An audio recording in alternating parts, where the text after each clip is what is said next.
I'm going to share with you a close reading protocol that serves as a great foundation for reading a variety of texts and is meant to be adapted based on your objectives and your students' needs.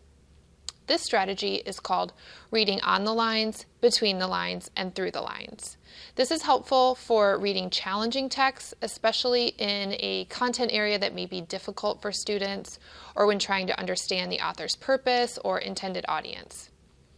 Each of these steps can be completed as a whole class, in a small group, or individually. You might want to start with a whole class reading and then move into individual reading and group discussion.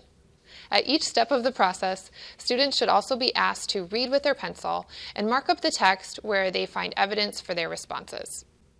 In the first step, reading on the lines is focused on understanding the text at the surface level. Read the text aloud while students follow along and mark with their pencil words and phrases that reveal the main idea of the text. After reading, start with questions like, what was this about? What happened at the beginning? How did it end? You can add or adapt this markup task as needed based on your classroom needs and learning objectives, but focus on the literal meaning and basic levels of understanding. After this first reading, define confusing words that may need clarification in order to avoid confusion for students. Next, have students read the text again silently or with a partner. The purpose here is to begin reading between the lines. Focus on just one or two focus areas for students to think about and annotate as they read. This step can be repeated multiple times, each time with a different focus for reading.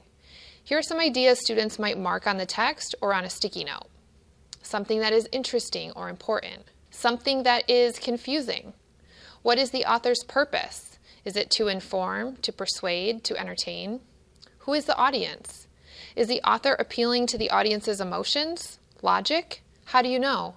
Ask questions pertaining to the author's craft and the structure of the text. Again, this step is adaptable based on your learning objectives, but choose questions that can be answered based on evidence in the text, and ask students to look for and mark only one thing each time they read. For example, words that show emotion, and in the next reading, they might look for words that show action.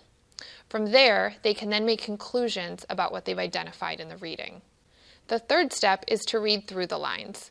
This is where we ask students to make conclusions, evaluate, and analyze. Here are some questions and tasks that help students read through the lines. Choose a challenging word from the text. Why do you think the author chose that word? What does the author think about? Or what can you infer about? Ask the students to make connections between the reading, other texts, and prior knowledge. As an addition or adaptation, consider having students create a drawing or visual image that represents the text.